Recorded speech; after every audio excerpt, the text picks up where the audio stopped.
오늘은 여자와 용의 싸움이라는 말씀을 통해 함께 하나님의 은혜의 말씀을 나누기로 합니다. 1절입니다. 하늘에 큰 이적이 보이니 해를 옷 입은 한 여자가 있는데 그 발 아래는 달이 있고 그 머리에는 12별의 관을 썼더라.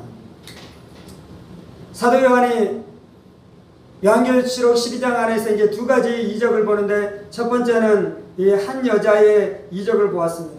이 여자가 어떠한 모습을 하고 있었습니까? 그가 해를 옷 입었다라고 말씀합니다. 태양으로 옷을 입었다라고 말씀하고 있는 것이죠. 그래서 그의 모습이 영광스럽고 그의 모습이 찬란했다라고 말씀하고 있습니다. 두 번째는 그 발 아래에는 달이 있다라고 말씀하고 있습니다. 그가 달을 발로 밟고 서 있는 것이죠. 그래서 그의 권세와 권능으로 말미암아 그가 달을 다스리고 있다라고 말씀하고 있습니다. 그러면서 그의 머리에는 12별의 관을 썼다라고 말씀하고 있습니다. 그가 12별을 가지고 그 별을 마치 왕관처럼 쓰고 있는 모습이 바로 이 한 여자의 모습이었다라고 말씀하고 있죠.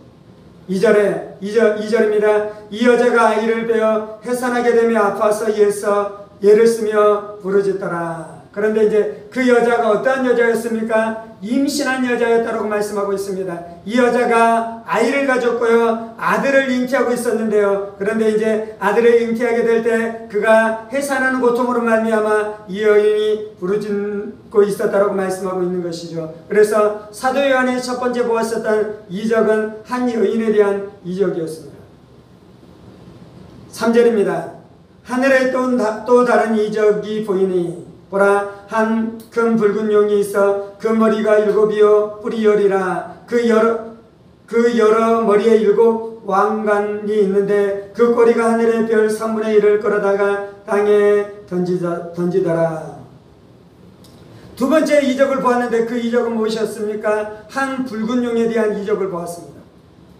이제 이 붉은 용이 누군지에 대해서 9절에서 말씀하고 있습니다. 큰 영이 내쫓기니 옛뱀 곧 마귀라고도 하고 사탄이라고도 하며 온 천하를 꿰는 자라. 그가 땅으로 내쫓기니 그의 사자들도 그와 함께 내쫓기니라. 이 붉은 영이 누구다라고 말씀하고 있습니까?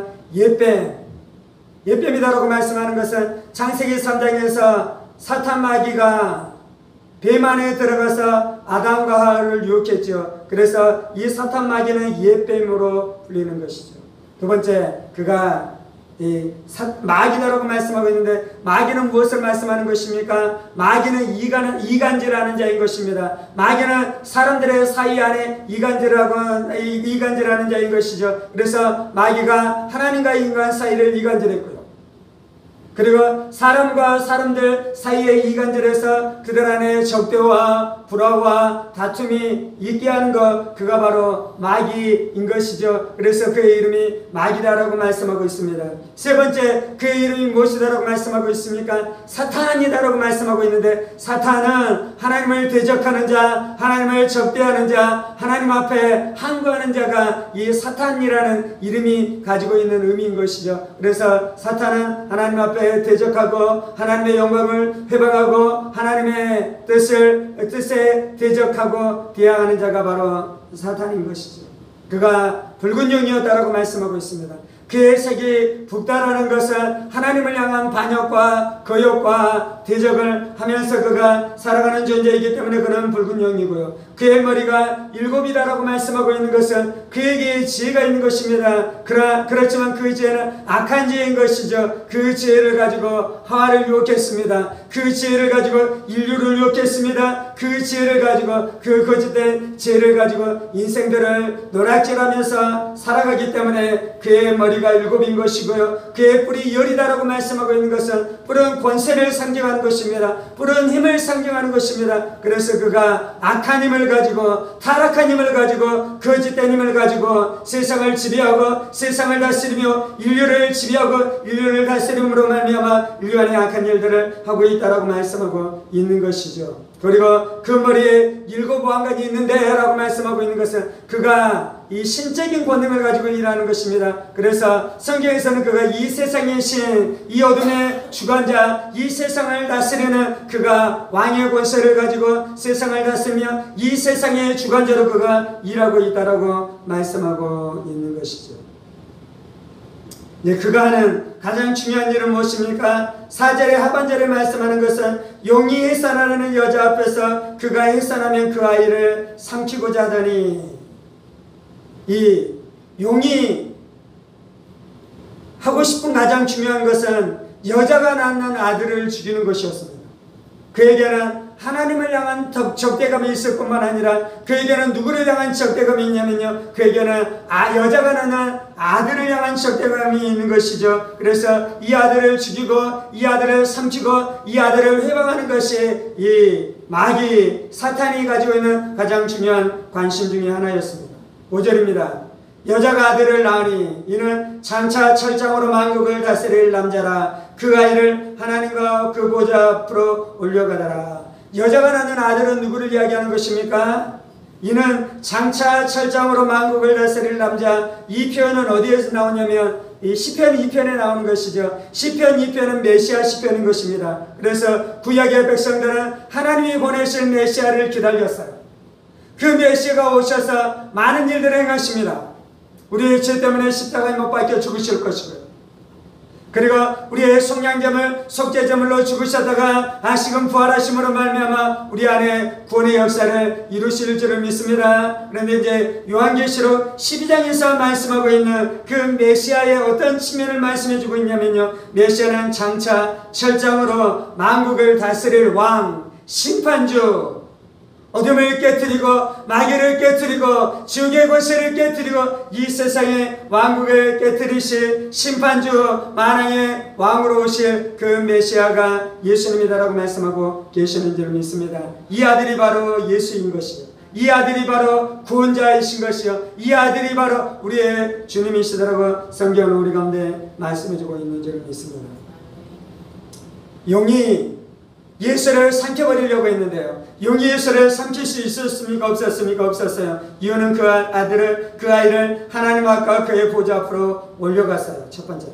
두 번째는 6절에 그 여자가 광야로 도망하며 그가 거기서 1260일 동안 그를 양육하기 위하여 하나님께서 예비하신 곳에 있더라. 그 여자가 광야로 도망갔어요. 그리고 하나님께서 그 여자를 구하시고 그 여자와 함께 하심으로 말미암아 그 여자가 광야에서 1260일 동안 그 아들 예수님을 양육함으로 말미암아 예수님을 온전하게 지켰다라고 말씀하고 있는 줄 믿습니다. 성경에 보면 1260일이라는 말이 나옵니다. 14절에 보면 한때와 두때와 반때라는 말씀이 나옵니다. 또한 말씀 안에 이 42개월이라는 말씀이 나와요. 이거는 이제 모두 다 무엇을 말하냐면요, 3년 6개월에 대한 말씀을 말씀하고 있는 것이, 이 모든 것이 가르치는 것은 3년 6개월이에요. 이것을 계수해 보면 오늘 말씀의 위치는 어디 있냐면, 첫 번째는 하나님이 보좌와 보좌에 앉으신 하나님에 대해서 말씀했잖아요. 4장에 이거는 하나님이 온 땅의 주인, 온 역사의 주인, 온 우주의 주인인 것에 대해서 말씀해요. 5장에는 어린 양이 하나님의 우편에 있는 인봉된 그 책을 봤잖아요. 그것은 무엇이냐면 어린 양 대신 예수님께서 이 땅 가운데 이루어지는 모든 역사의 주인이시다라는 것이에요. 그래서 예수님께서 인봉된 책을 펼침으로 말미암아 이 땅 안에 두 가지 역사가 나타나요. 첫 번째는 하나님께서 하나님의 백성들을 구원하시고, 두 번째는 하나님께서 악에 대해서, 세상에 대해서, 마귀에 대해서 심판하시는 심판의 역사가 펼쳐지기 시작합니다. 그래서 예수님께서 7 인봉을 펼치셔요. 첫 번째는. 두 번째는 7 인봉이 이 봉인된 책이 펼쳐지고 난 다음에 두 번째 이제 무슨 일이 일어납니까? 예수님께서 7 나팔을 불게 하셔요. 그리고 7 나팔이 부러진 다음에 무슨 일이 일어납니까? 7 대접 안에 있는 그 진노를 하나님께서 이 땅 가운데 쏟으시는 것입니다. 네, 오늘 본문의 위치는 어디에 있냐면 7인이 다 펼쳐졌어요. 그리고 7 나팔이 다 부러졌어요. 그리고 난 다음에 본문이 있는 것이에요. 그리고 이제 본문이 지나고 난 다음에 뒤쪽에 이제 무슨 일이 일어납니까? 7 대접의 심판의 역사가 나타나기 시작하는 것입니다. 그러면서 7년 대환란의 역사가 일어나기 시작합니다. 그러면 이제 7년 대환란을 이제 이 절반으로 나누면 무엇이 됩니까? 3년 반이 되는 거예요. 3년 반. 3년 반 동안 하나님께서 이제 어떠한 일들을 행하시고 또 3년 반 동안 하나님께서 어떠한 일들을 행하시는 일들을 나타내기 시작하는데요. 오늘은 이제 그 배경 안에서 하나님께서 이 말씀을 말씀하고 계시는데 이것이 단지 마지막 7년 대환란의 때에만 이것이 우리에게 유효한 말씀이 아니에요. 종말의 때 7년 대환란이 있을 것입니다. 아멘.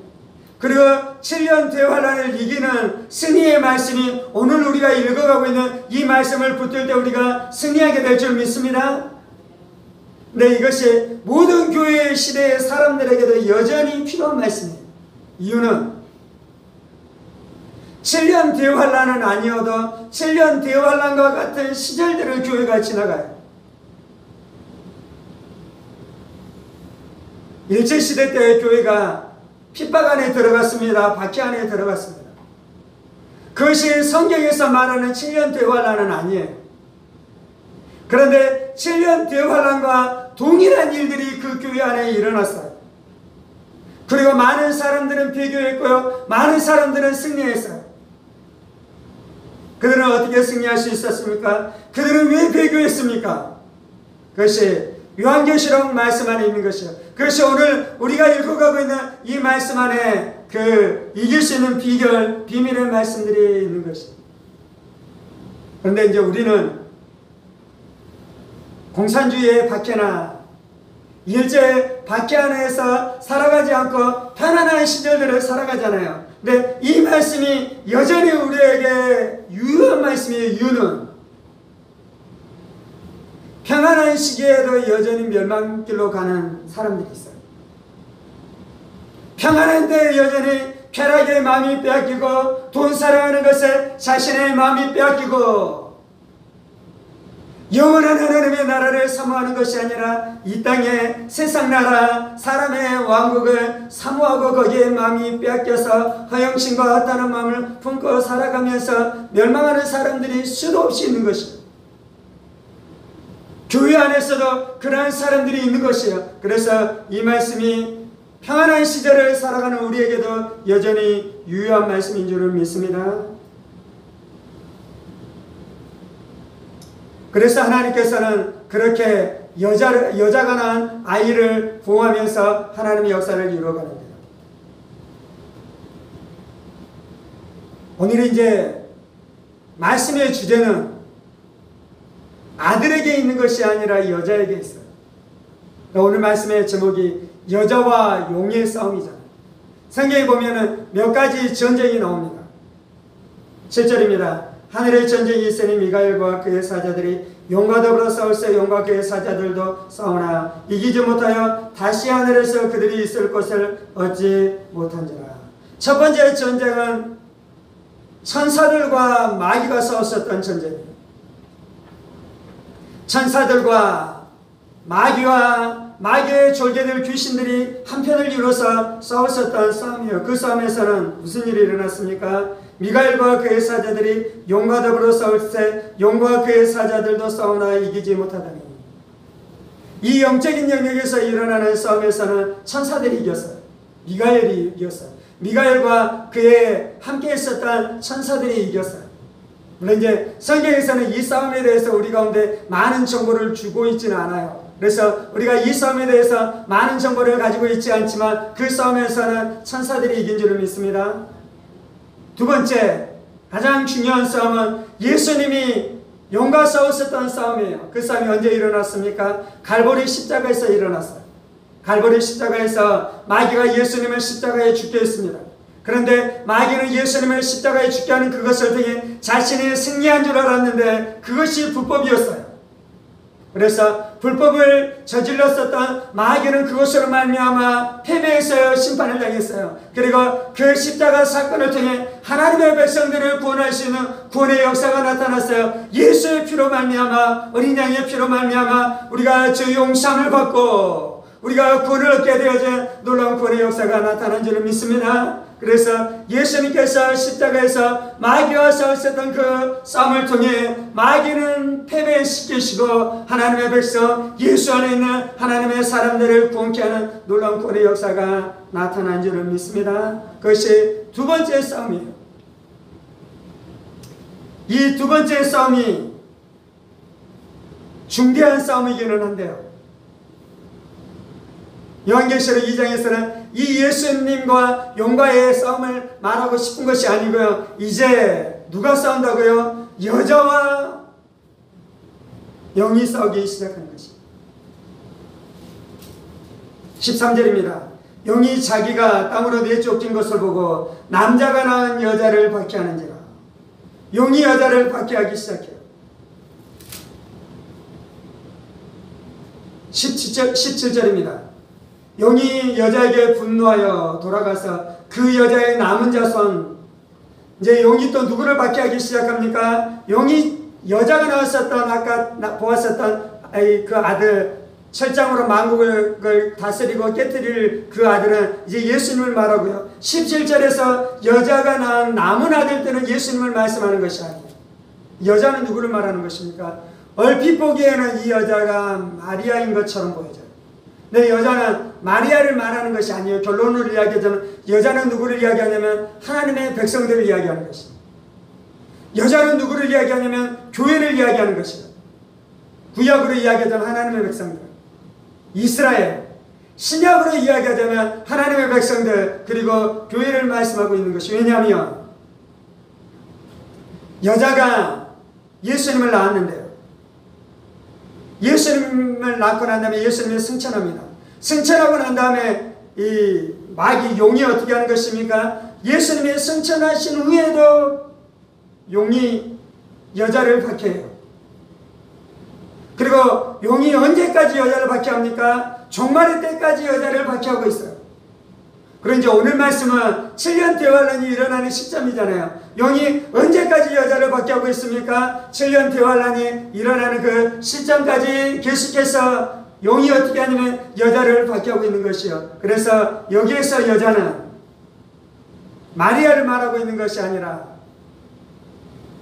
구약에서는 이스라엘, 하나님께서 이스라엘을 통해서 예수님을 보내주시다.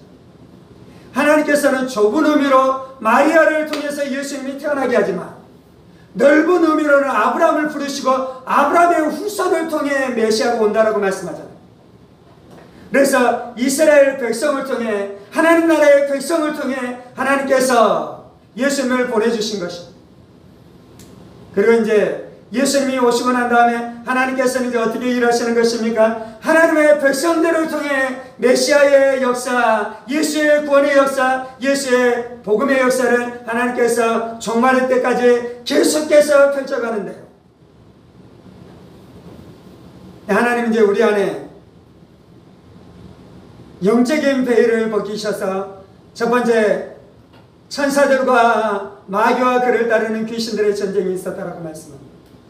두 번째, 예수님과 마귀 용사의 전쟁이 있었다라고 말씀하며, 세 번째 이제 말씀하는 것은 여자가 남은 자손들과 계속해서 용과의 전쟁이 있다라고 말씀하고 있는 것이죠. 그러면서 이제 10절의 중요한 말씀을 말씀하고 있습니다. 원래 용과 여자의 전쟁에서 여자가 졌습니다. 첫 번째 진 싸움이 어디입니까? 에덴 동산에서 용과 여자가 싸웠어요. 오늘 말씀에서 여자는 이브를 이야기하는 것이 아니라 하나님 나라의 백성,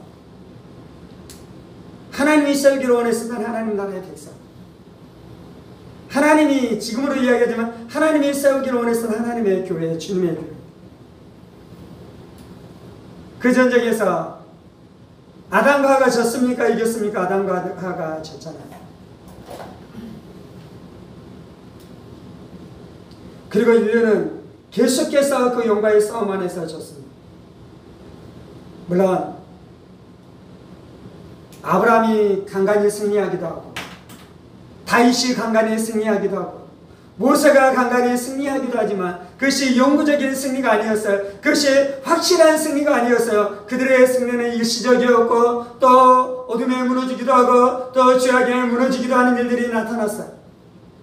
이스라엘의 역사 안에 영광스러운 역사도 있었지만, 사사기를 보면 그들이 영광 안에 들어가기도 하지만, 그들이 승리 안에 들어가기도 하지만, 또 그들이 밀물이 왔다가 썰물이 오는 것처럼 그들이 또한 패배하는 일들이 나타나는 그러한 지긋지긋한 용과의 싸움들이 있기 시작했습니다. 오늘 말씀은 이제 예수님의 싸움을 말씀하고 있지 않다라고 말씀하잖아요. 근데 드디어 이제 여자가 승리하는 일들이 나타나기 시작한 것이요. 극적인 변환점이 어디에서 일어났습니까? 예수의 십자가 사건 안에서 일어난 것이요. 예수의 부활의 사건 안에서 일어난 것이요. 예수의 승천 이후의 사건 안에서 일어난 것이요. 예수님께서 마가의 다락방 안에 성령님을 보내주시는 그 놀라운 사건 안에서 일어나기 시작한 것이요. 10절입니다. 오늘은 용과 여자의 전쟁에 대해서 말씀하는데요. 13절 이후에는 용과 여자가 싸우라고 말씀합니다. 우리는 지금 누구입니까? 우리는 지금 13절 이하가 우리가 해당되는 것입니다. 여자에 속한, 교회에 속한 우리가 용과 싸워야 될 줄 믿습니다. 이제 10절부터 12절까지 말씀해주고 있는데요. 이거는 이제 용과 싸웠었던 여자들이 승리하고 하나님의 보좌 앞에 가서 부르고 있는 찬송을 말씀하는 것입니다. 사도신경에서 우리가 고백하는 고백이 있는데, 우리가 공교회를 믿습니다. 거룩한 공교회를 믿습니다. 여기서 거룩한 공교회는 지상교회만을 말씀하는 것이 아니라 천상의 교회도 말씀하는 것입니다. 오늘 말씀에서는 10절부터 12절까지는 천상의 교회를 말씀하고 있는 것이고, 13절부터 마지막 절까지는 지상의 교회를 말씀하고 있는 것이요. 그러면서 천상의 교회가 승리했다고 말씀합니다. 이제 우리 하나님의 구원과 능력과 나라와 또 그의 그리스도의 권세가 나타났으니, 우리 형제들을 참서던 자 곧 우리 하나님 앞에서 밤낮 참서던 자가 쫓겨났고, 예수님이 이기신 줄 믿습니다. 예수님이 승리하신 줄 믿습니다. 그래서 하늘에서 악한 사탄 마귀 귀신들이 다 쫓겨난 줄 믿습니다. 11절, 또 우리 형제들이 어린 양의 피와 자기들이 증언하는 말씀으로써 그들을 이겼으니 그들은 죽기까지 자기들의 생명을 아끼지 아니하였도다. 그 천국에 올라간 하나님의 백성들이 어린 양의 피와 자기들이 증언하는 말씀으로 이긴 줄 믿습니다. 그들은 두 가지의 무기로 이겼어요. 첫 번째는 어린 양의 피, 두 번째는 하나님의 말씀. 한편으로 이것이 두 가지 무기인데요, 한편으로 이것이 같은 한 가지 무기예요. 그들은 어린 양의 피로 죄사함 받았습니다. 어린 양의 피로 구원을 얻었습니다. 어린 양의 피로 자신들의 참수하는 마귀를 이길 수 있는 능력을 얻었습니다. 그래서 그들은 어린 양의 피로 이긴 것입니다. 두 번째, 그들이 증거했었던 말씀은 무엇입니까? 물론 여러 가지가 있는데요, 그들이 증거했었던 가장 중요한 말씀은 예수의 피에 대한 말씀이었어요. 예수의 십자가에 대한 말씀이었어요. 그래서 그것은 두 가지이며 또한 그것은 한 가지인 것입니다. 그들이 단지 어린 양의 피로 피에 대한 말씀으로 이겼습니까? 그 피에 대한 말씀을 자신들이 증언했어요. 우리는 선포해야 될 줄 믿습니다. 우리는 고백해야 될 줄 믿습니다. 우리는 그 말씀을 따라 살아가야 될 줄 믿습니다. 첫 번째는 그들은 어린 양의 피로 이겼고, 두 번째는 그들은 그 어린 양의 피를 증언하는 말씀으로 이겼고요. 세 번째는 그들은 죽기까지 자기들의 생명을 아끼지 아니하였다. 그들은 자기의 생명을 아끼지 아니했어요. 그래서 그들의 승리는 어떠한 승리였습니까? 때때로 이 땅에서도 승리했고 하늘에서도 승리자로 서 있어요. 그런데 때때로 그들은 이 땅에서 물론 승리자였는데요. 진짜로는. 그런데 겉보기에는 그들은 이 땅에서 패배자이기도 했어요. 그들은 이 땅에서 순교자이기도 했어요. 그들은 이 땅에서 조롱을 받기도 했어요. 그들은 이 땅에서 멸시를 당하기도 했어요. 그래서 어떻게 그들이 승리했다고 말씀합니까? 그들은 죽기까지 자기들의 생명을 아끼지 않음으로 말미암아 승리한 것입니다.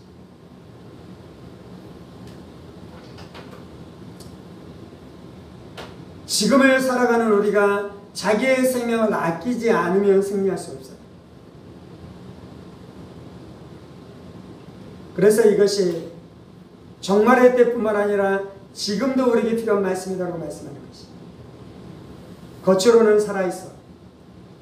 겉으로는 하나님의 은총을 누리는 것 같아요. 그런데 자신의 생명을 아끼지 않고 예수님만 사랑하는 것이 아니라 사실은 물질을 사랑하고 안락한 삶을 사랑하고 쾌락을 사랑하면서 예수를 믿는 사람들은 이 부류 안에 속하지 않는 것입니다.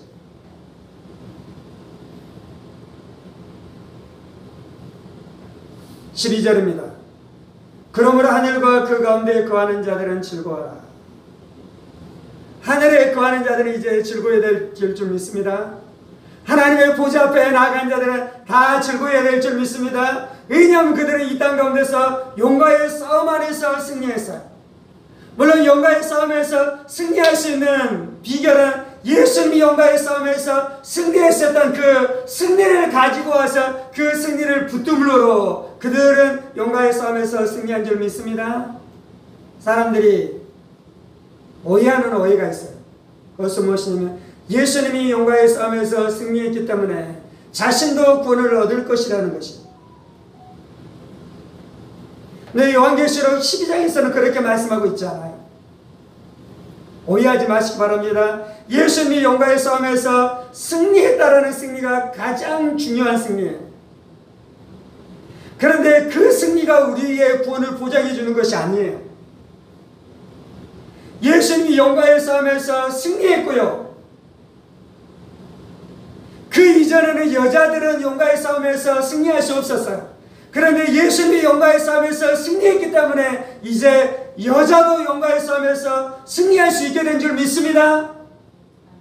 그래서 하늘에 올라간 자들은 어떤 자들이었냐면요, 용과의 싸움에서 승리한 여자들이 하늘에 있는 것입니다. 천상의 교회라는 것이에요. 천상의 교회. 그래서 그들은 이제 어떻게 됩니까? 그러므로 하늘과 그 가운데 거하는 자들은 즐거워라. 그들은 이전에 죄와 함께 피 터지기까지 싸웠어요. 그들은 마귀의 유혹과 끊임없이 싸웠어요. 계속해서 싸웠어요. 때때로 넘어지기도 하였지만 그들이 포기하지 않고 계속해서 믿음으로 싸우고 거룩을 향해 나아가고 성결을 향해 나아가고 영혼을 향해 나아가고 예수를 닮는 그 싸움 안에서 계속해서 나아갔어요. 그래서 그들의 싸움을 마치고 어떤 자들은 순교를 당하기도 했어요. 그리고 이제 구원을 얻어 천국에 가서 이 천상의 교회에 있는데 그들은 이제 영위할 일이 있습니까? 없습니까? 없어요. 그곳에 마귀가 없어요. 그들의 유혹이 없어요. 그곳에 죄가 없어요. 그곳에 수치가 없어요. 그래서 그들은 즐거워하고 기뻐하는 것입니다. 12절 하반절입니다. 그러나 땅과 바다는 화 있을진저 이는 마귀가 자기에다가 얼마 남지 않은 줄을 알므로 크게 분내어 너희에게 내려갔습니다. 13절 용이 자기가 땅으로 내쫓긴 것을 보고 남자를 낳은 여자를 박해하는지라. 14절 그 여자가 독수리의 두 날개를 받아 광야 자기 곳으로 날아가 거기서 그 뱀의 낯을 피하여 한 때와 두 때와 반 때를 양육받으며. 물론 하나님께서 이 지상의 교회를 지켜주셔. 14절에 그렇게 지켜준다라고 말씀하잖아요. 하나님께서 예수님을 광야에서 양육한 것처럼 하나님께서 이 핍박의 때, 박해의 때 교회를 또한 3년 반의 시간 동안 우리를 지키시고 보호해 주시고 우리를 양육해 주실 줄을 믿습니다. 그럼에도 불구하고 15절에 또 무슨 일이 일어납니까? 여자의 뒤에서 뱀이 그 입으로 물을 간같이 토하여 여자를 물에 떠내가려고 하되 땅이 여자를 도와 그 입을 벌려 용의 입에서 토한 강물을 삼키니 17절 용이 여자에게 분노하여 돌아가서 그 여자의 남은 자손 곧 하나님의 계명을 지키며 예수의 증거를 가진 자들과 더불어 싸우려고 바다 모래 위에 섰더라. 12장에서는 이제 용과 여자의 싸움을 말씀하고요. 13장에서는 용이 두 짐승을 자신의 사역자로 세워요. 한 사역자는 바다에서 나온 짐승이고 두 번째 사역자는 이 땅에서 나온 짐승을 세워서 계속해서 여자가 남은 자손과 싸우기 시작하는데요. 13장 10절에서는 이렇게 말씀합니다. 사로잡힐 자는 사로잡혀 갈 것이요 칼에 죽을 자는 마땅히 칼에 죽을 것이니 성도들의 인내와 믿음이 여기 있느니라. 우리의 승리는 믿음과 인내예요. 믿음과 인내. 예수의 승리를 믿는 것입니다. 예수의 피를 믿는 것이요 어린 양의 피를 믿는 것이 아멘. 그래서 우리가 그 믿음을 가지고 살아가야 될 줄 믿습니다. 근데 요한계시록에서는 믿음만 가지고 너희가 승리한다라고 말씀하지 않아요. 믿음과 인내가 있어야 된다고 말씀합니다. 인내가 필요한 이유는 무엇입니까? 우리가 환난을 통과하기 때문이에요. 우리가 어려움을 통과하기 때문이에요. 요한계시록이 승리의 책이다라고 제가 분명히 말씀했습니다. 요한계시록은 이기는 자들에 대한 말씀이에요. 성도들이 이기는 자로 나오는 것이 이기는 자. 근데 이기는 것은 어떤 이기냐면요, 전쟁하고 이기는 것이에요. 전쟁하고. 예수님의 승리를 우리가 선포하고 강조해야 될 줄 믿습니다. 그런데 건강한 것은 무엇이냐면요, 여자도 용하고 싸워야 됩니다. 여자도 용하고 싸워야 됩니다. 이 땅 가운데 많은 사람들이 용에게 먹히고 있습니다. 이유는 무엇이냐면 예수가 용하고 싸운다라는 진리를 막 선포해요. 그런데 자신은 용하고 싸우지 않아요. 돈을 사랑하고 쾌락을 사랑하고 그런 성도들이 있습니까? 없습니까? 그런 사람들이 있습니까? 없습니까? 만약에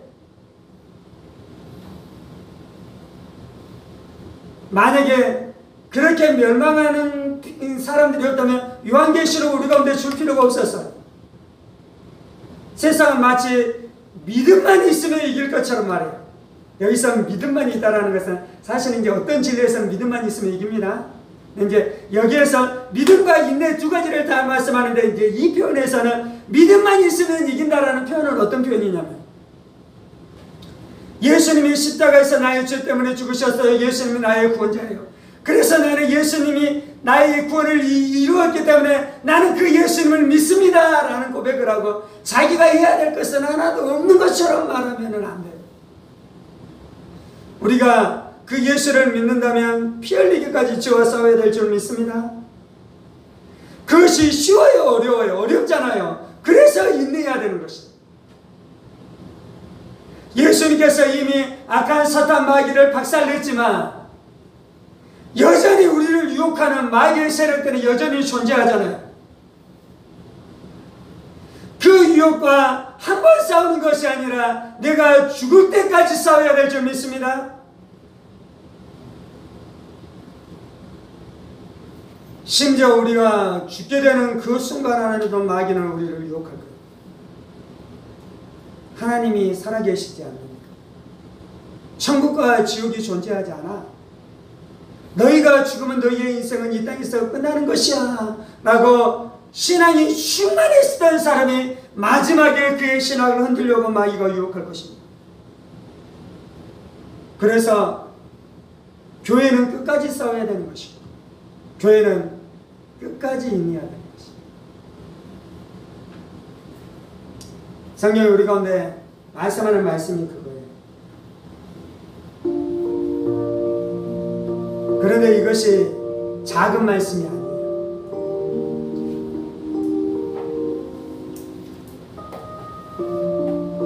일제시대 때 한국교회는 신사참배로 무너졌습니다.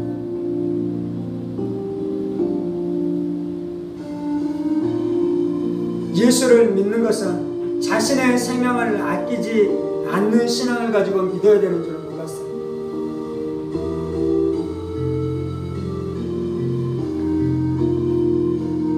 일제시대의 교회만 무너진 것입니까? 지금 평안하고 바퀴가 없는 수많은 사람들, 수많은 교회들이 무너져가고 있어요.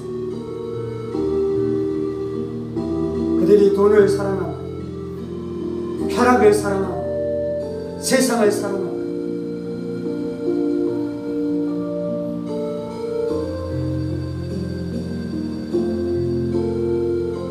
하나님 우리의 눈을 열어 주옵소서.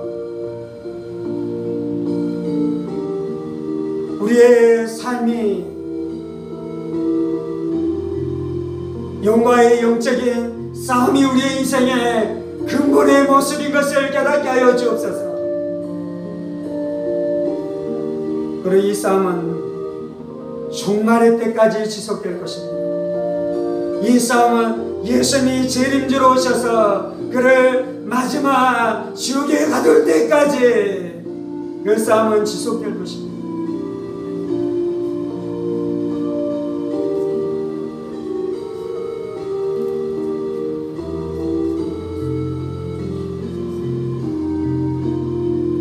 땅과 바다는 화 있을진저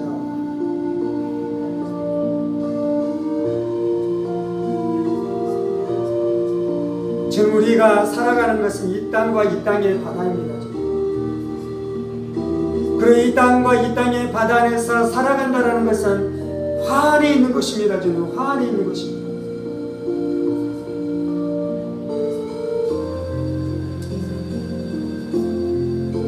예수 십자가 안에 머무르지 않으면 화 안에 들어갑니다. 예수의 십자가의 능력으로 죄와 피 흘리기까지 싸우지 않으면 화를 당하게 돼요.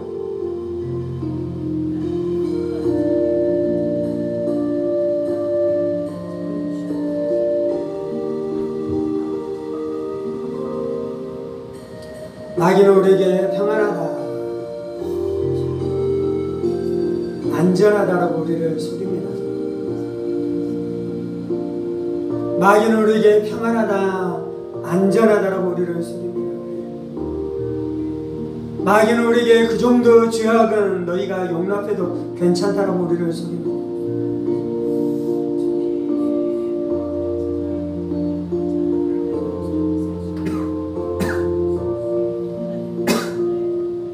그러면서 우리 안에 있는 어린 양의 피가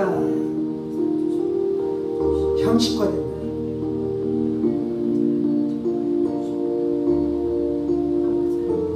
주는 우리 안에 어린 양의 피의 권세를 알게 하여 주옵소서.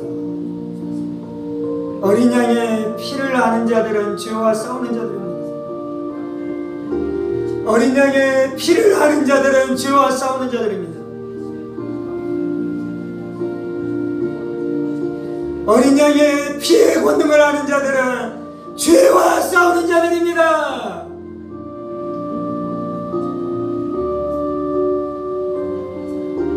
어린 양의 피는 죄와 싸우기 위한 무기입니다.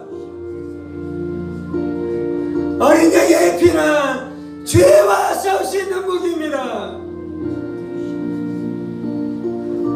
어린 양의 피는 죄사함을 받게 하는 무기입니다. 어린 양의 피는 성결케 하는 무기입니다.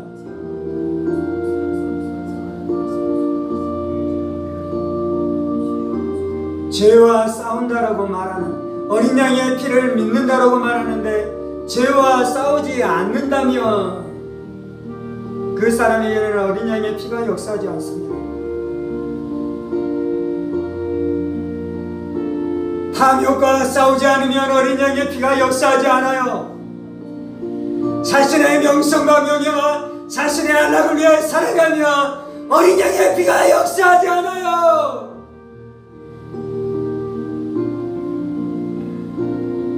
그래서 죄와 싸우지 않는 사람의 입술 안에 있는 어린 양의 피는 형식적이에요. 가짜예요. 능력이 없어요.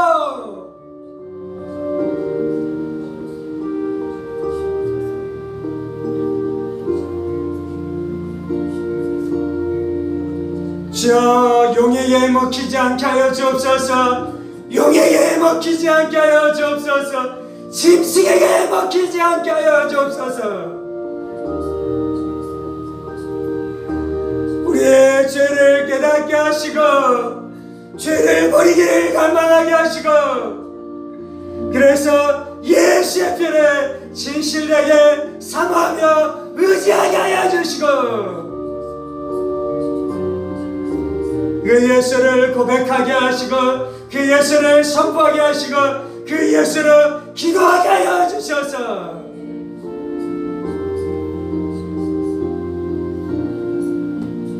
승리하게 하여 주옵소서. 그들이 천상의 교회에 속한 자들입니다. 그들이 천상의 교회에서 노래하고 있습니다. 그들이 하나님의 보좌 앞에서 노래하고 있습니다. 주님,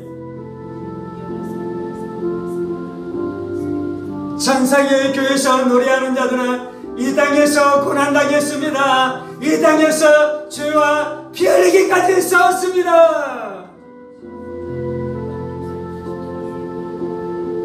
그들이 지상교회 성도들을 응원하고 있습니다. 너희도 우리처럼 죄와 싸우라. 너희가 우리처럼 어린 양의 피와 자기를 증언하는 말씀을 의지하고 너희의 생명을 아끼지 아니함으로 용과 싸워 죽임을 당할지라도 순교자가 될지라도 너희가 그곳에서 승리하라고 노래하고 있는 줄 믿습니다.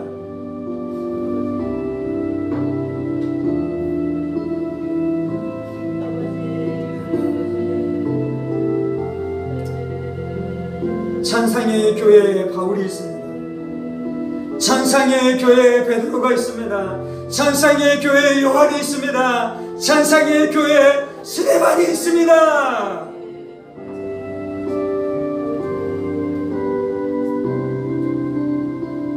그들이 지상의 교회에 있을 때 어떠한 모습이었는지 우리도 기억하게 하여 주시고,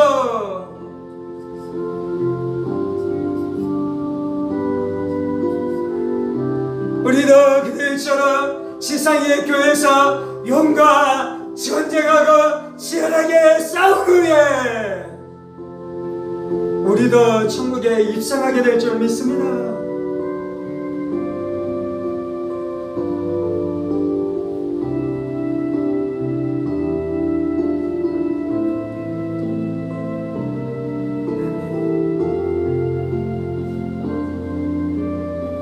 주님, 천국에 있는 자들이 어떠한 자들인지 보게 하여 주시고, 우리가 그러한 삶을 살지 않고 그 자리에 있기를 원하는 어리석은 인생 되지 않게 하여 주옵소서. 헌신과 희생과 인내는 없는 채 천국만을 탐하는 탐욕스러운 사람 되지 않게 하여 주옵소서.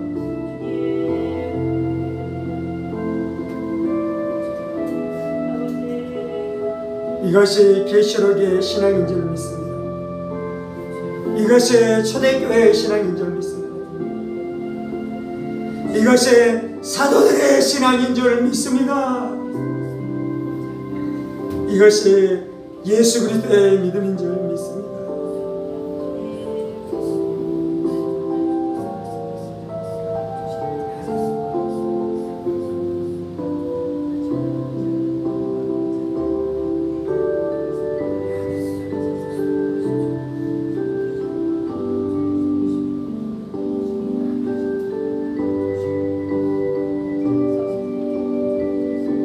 하늘에 큰 이적이 보이니 해를 옷 입은 한 여자가 있는데 그 발 아래에는 달이 있고 그 머리에는 12별의 관을 썼더라. 여자가 용을 이길 수 있는 것은 예수님을 주님으로 삼았기 때문입니다. 여자가 용을 이길 수 있는 것은 예수님을 자신의 왕으로 삼았기 때문입니다. 여자가 용을 이길 수 있는 것은 예수로 옷 입었기 때문인 것입니다. 하나님, 우리가 예수를 주님으로 모십니다. 예수를 우리의 왕으로 모십니다. 우리가 예수로 옷을 입습니다. 주님,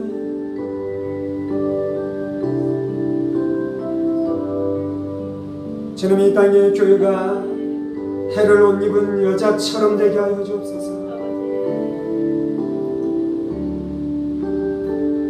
빛이 나게 하여 주시고 영광이 있게 하여 주시고, 그 빛과 그 영광은 예수로부터 발한 영광인 줄 믿습니다. 예수로부터 온 빛인 줄 믿습니다. 교회 안에는 영광과 능력과 지혜와 지식과 권능은 주 예수로 말미암은 것인 줄 믿습니다. 예수로 얻게 하여 주옵소서. 예수로 무장하게 하여 주옵소서. 예수님만 사랑하게 하여 주옵소서. 예수로 충만케 하여 주옵소서. 예수로 예수님께 반하게 하여 주옵소서. 예수님께 우리의 마음을 빼앗기게 하여 주옵소서. 그래야지 용과서 이길 수 있어요.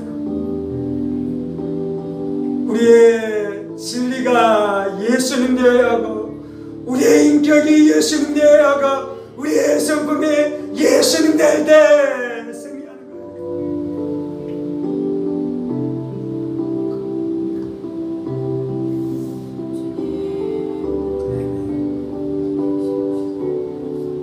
예수님 사모합니다. 예수님 사모합니다. 예수님 의지합니다.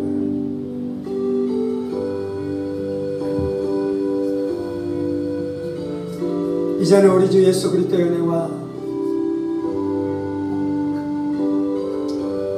하나님 아버지의 지극히 크신 사랑하심과 성령의 감동과 교통 충만하시니 예수 그리스도의 피를 의지하고 예수 그리스도의 피를 증언하는 말씀과 자신의 생명을 아끼지 않는 신앙을 가지고 종말의 때 마지막 때 승리하는 믿음의 사람으로 세워지기를 원하는 사랑하는 성도들과 그의 가정 본속들과 하늘문 교회와 조국 교회와 이 나라의 민족과 사랑하는 북한 형제들과 세계 열방과도 복음을 선포하시는 사랑하는 선교사님들 가운데 이제로부터 영원까지 함께 하시기를 간절히 축원하옵나이다. 아멘, 아멘, 아멘.